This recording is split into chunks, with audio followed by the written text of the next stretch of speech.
Hi, I'm George Crump, lead analyst with Storage Switzerland. We're at VMworld 2014. One of the big subjects of discussion here is flash in all different forms, but one of the big areas that we're spending some time on is server-side flash. And joining me for that conversation is Sean Worsel. He is with OCZ, a Toshiba Group company. Sean, what do you do at OCZ? Oh, hi, George. Thanks for having me. OCZ Storage Solutions is a Toshiba Group company, as you mentioned. We were recently acquired by Toshiba. And I am the Director of Product Management there, focusing on the enterprise SATA solutions. Great, so you're the right guy to have in this conversation, right? So if we look at the virtualized environment in particular, but just environments in general, right? What we typically see is flash appearing sort of everywhere now, right? We've got flash appearing in storage systems. We might have an all-flash array popping up over here. But of course, we also see flash in SSDs and also PCIe-based flash. Correct. I know that you represent sort of the drive guys. What are some of the use cases to go to a drive versus some of the other forms of flash? Right, so typically in the past it was all HDDs. Hard disk drives are now being replaced by solid-state drives. And the main reason, the driver for that, is the cost is coming down dramatically.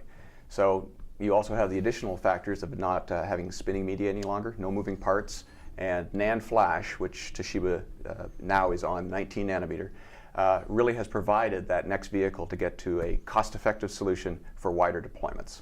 But this is really more than just give me a really fast booting server, right? There's other applications where I might want to be able to use this kind of capability, true? Absolutely. In today's world, George, time is money. The faster you can do a transaction, whether you're going through eBay or doing a data transfer for the IRS, for example, that speed is money. And the faster you can do this with the lowest amount of latency, that is the right product at the right time. And SSDs have now reached that pinnacle. Okay. So I think one of the common misconceptions that we see in the environment is all these things are the same, right? And there's some clear differentiators. So what are some things that people should look for to know that they're heading in the right direction, say an enterprise SSD versus, say, a consumer SSD? What is OCZ doing in this space from a product perspective?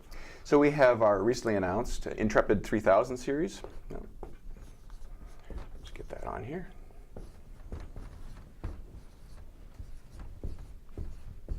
And from that series, there's actually two different product lines. There's the 3600 line and the 3800 line, each targeting different workloads. 3600 is more targeted for read intensive, and it's based on our multi-level cell, or MLC technology, designed for read intensive, caching type of applications. And then we have our eMLC, which is our enterprise multi-level cell technology for the 3800, which is designed more for mixed workloads. So for example, MLC, if you have it in caching, maybe you need one drive write per day. So that's how often you can write to the drive. Mm-hmm. If you're in more mixed workload where you're actually writing data more often, our 3800 series is designed for 4 drive writes per day. Okay, and by drive writes, we're actually talking about drive fills. Correct. Yeah. Complete okay. drive fills per day. Right. And over a 5-year period. Our warranties for 5 years. Okay, great. So one of the things that we start to see, I call it performance sprawl, mm-hmm. is as the environment scales, we start to run into where we've got a lot of these drives installed now. And so I think people are really struggling with how to manage all these different drives, because we do want to pay attention to drive writes per day and how the health of the drive is and yes. things like that. Do you guys have anything to help with that? Absolutely. We have a Storage Peak 1000 software, okay. which resides in the IT manager's database. So he can go through and figure out exactly what's going on across his entire network, pinpoint all of our Intrepid drives that he has in that network, determine the health, determine if he wants to list them as caching devices or free flash to fill at a later date. So it gives him that overall perspective very easily in a GUI. Okay, and will it also trend things like, so let's say I maybe mistakenly did a drive as I thought it was going to be mostly read, and it turned out I'm getting a lot of writes. Will it report that kind of activity where I can make a strategic change?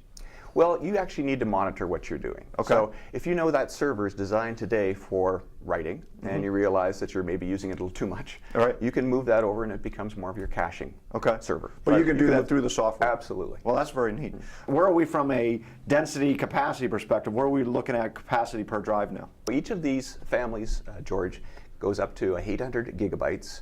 So we have a 100, a 200, 400, and 800 gigabytes in both families. These are over-provisioned, so in reality the 800 gigabyte is actually a terabyte, but over-provisioning down 28% enables a longer life of the drive. Sure. Okay? And in addition to that, we also have the highest sustained performance in the industry as well as the lowest latency. So 27 microseconds is the latency. And as we were discussing earlier, across that network, what is the linchpin that's going to, or Achilles heel that's going to slow you down is the latency of any one component. There's a bottleneck somewhere. We're trying not to be that bottleneck with the Intrepid 3000 series. That's great. Well, Sean, thanks very much for joining us today. Thank you, George. I'm George Crump, lead analyst with Storage Switzerland.